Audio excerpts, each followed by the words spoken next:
Hi, Leo. This is Jeffrey. This is Ripecolor. This is your reading for November 20th through the 27th. Please like, subscribe, share, comment, press the bell for notifications. I certainly hope that my noise canceling microphone is working because it's like I just decide to do videos and I don't know, either the door, I don't know. So they're playing music across the way, but thank God.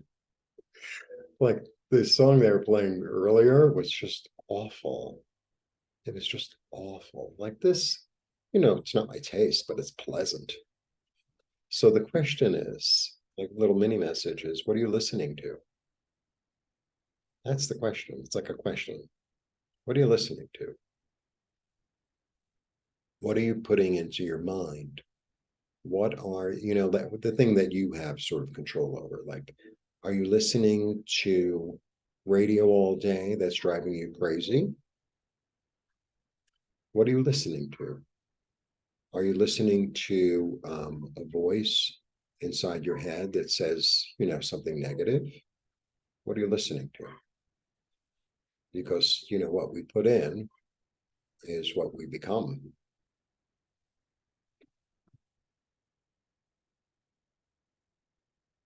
All right. Please like, subscribe. I said that right. Membership is $2.99 a month. Please become a member. It allows you to watch these commercial free. I did my Tarot Tuesday finally on the death card, and I'm going to continue and like now here with the dogs. It's so quiet for a couple of hours there. What am I going to do? I could tell you what I'd like to do. Oh well, this is YouTube. And there are things that they don't like me to say or do on camera. All right, one, two, three.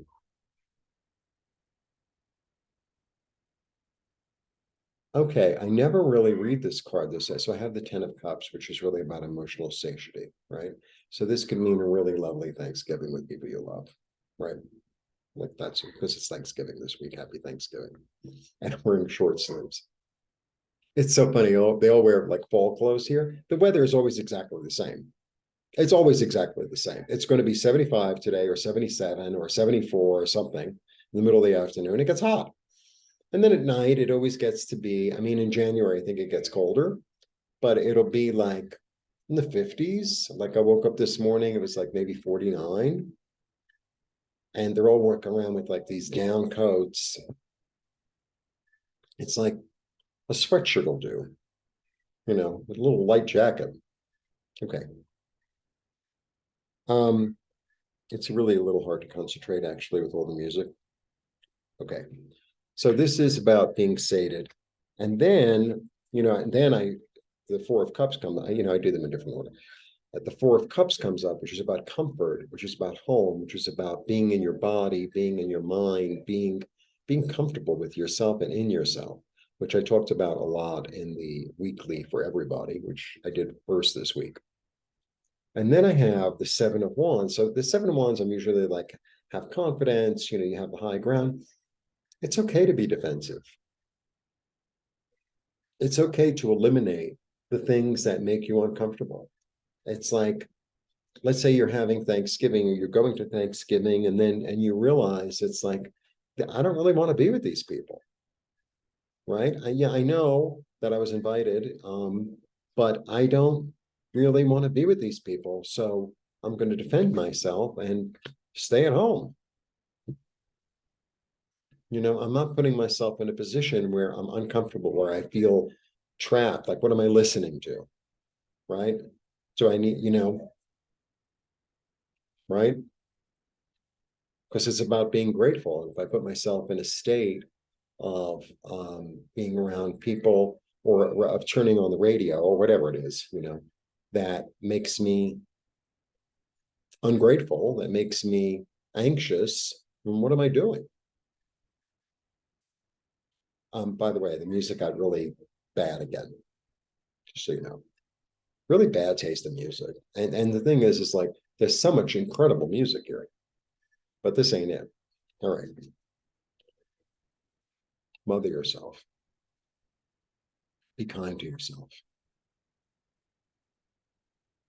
I think I think you're going to get the answer to your question. It's like, what is it that I'm listening to? What am I listening to in my head that is not my highest healing, my highest good? What am I tuning into that makes me anxious? What am I tuning into that makes me defensive? Do I really need to like do that? Do I really need to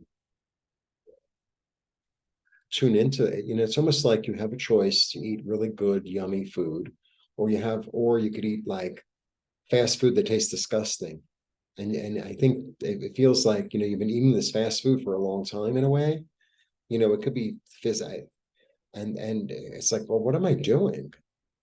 What am I doing? This isn't real food. It's not nutritious and it doesn't even taste good. Like, what am I doing? Like, who, you know, what people or energies am I allowing in that don't serve me, that don't make me feel comfortable and loved? I'm taking responsibility for it, and I'm the king. So, being the king,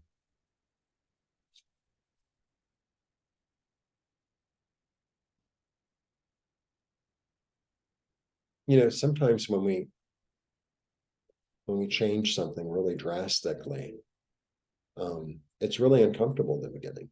Sort of like, well, I'm just not doing that anymore. And it feels like the world is crumbling. And it's like, you'll get used to it. You'll get used to it because in the long run, you know it's for your benefit. You know it's for your benefit. And you've taken full responsibility. This king is so interesting. So I always liken this to Judah, right? So Judah is a really in the Bible, Judah's really interesting. It's actually my name in Hebrew is actually Yehuda. Um, he's the fourth son, so he's not the firstborn, and he's not one of the favorites. He's just not. But he just has a natural leadership about him, right? The Lion of Judah, right? That's what David, Jesus, blah blah blah. Um,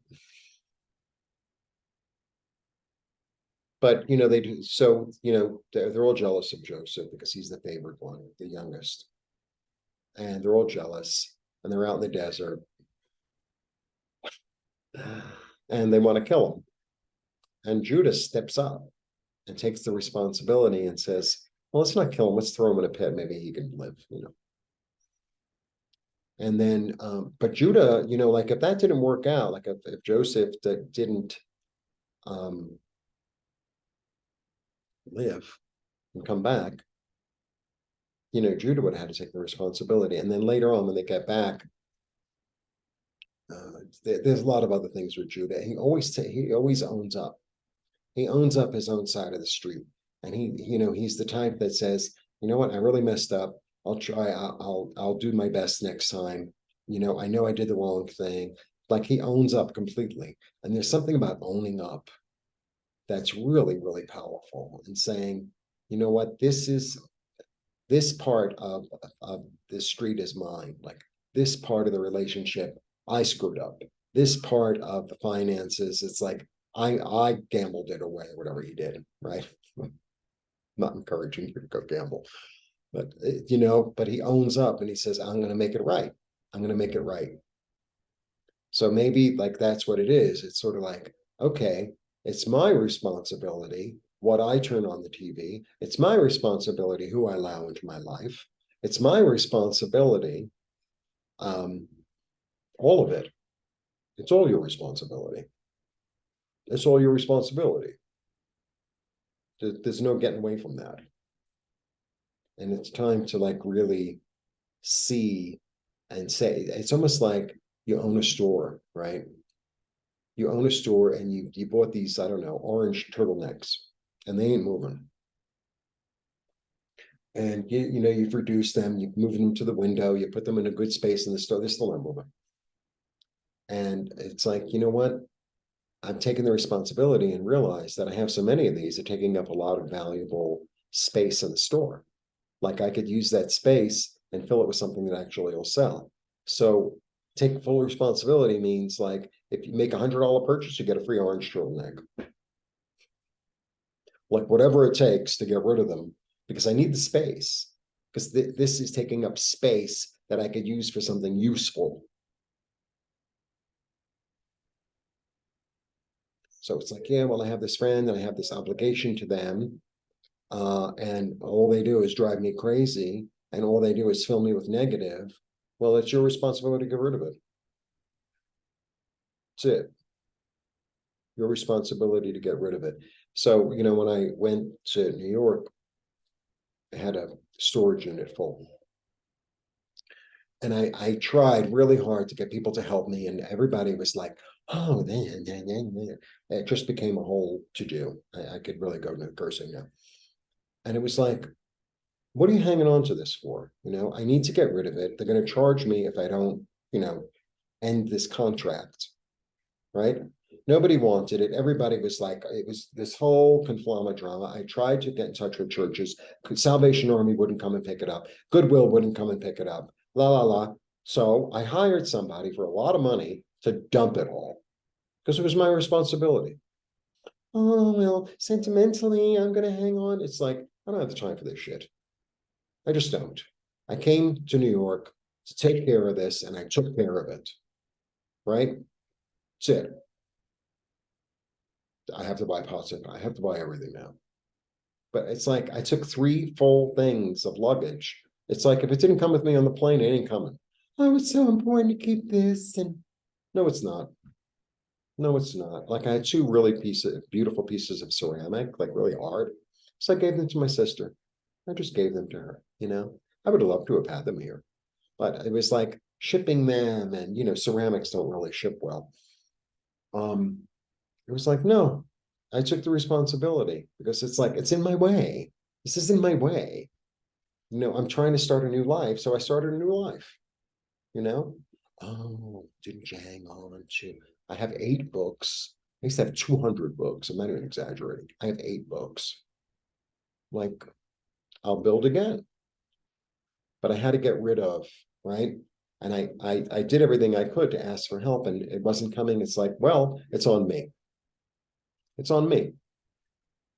And I got to do what I got to do in order to not pay this bill anymore and be done. And so I did. And actually, I felt really relieved. I felt really relieved. It's like taking a shower after you've worked really hard all day. It's like, oh God, oh, that's what it felt like. Yeah, and that's where you find the comfort. And the interesting thing about her is, I mean, there's a great card. It's about wealth, about abundance. She's alone, and she's really happy being alone. She invites into her garden who she wants to invite, right? She's really super happy being alone in her garden, right? Like none of the outside noise, none of that. It's like doesn't affect her because it's not invited in. Yeah. And this might take quite a lot of effort, but it's in the effort that you find the joy. It's between making, so there, I don't remember who said it, but one of these, you know, meditation. So, you know, the bliss is between the thoughts. If I concentrate and meditate on joy, right, which I do every day, but when I first start, it's like I got to do the laundry, I got to hang the pictures, I got to do the videos, I have to call this one. You just let it pass, right? You let the cloud pass because it'll be there. Don't worry. You know, it'll come and, you know, talk to you again. It's like, oh, I'm just putting this on the side. It's like putting it in a Tupperware and putting it in a freezer. And it's like, I'll eat it in a month or two, you know. And in 6 months, if it's still frozen and I don't want it, I'll throw it away. But it's like that, right? But between the thoughts is where the bliss is. And that's what this card is about. It's in the work, it's between the pentacles that he's blissed out. Very interesting little reading. I think I am going to do the rest of the videos tomorrow because this music is really annoying. It's really annoying because it's not even music. I don't even know what it is. All right. Toward happiness, defending your territory, about being comfortable, taking responsibility, seeing the truth for what it is, being really loving and kind to yourself, allowing whatever is going to fall apart, being at ease in your garden, and working hard toward being self-sufficient and taking responsibility and your comfort. You know, it does take work, but you're not afraid of work. You're a Leo. Blessings.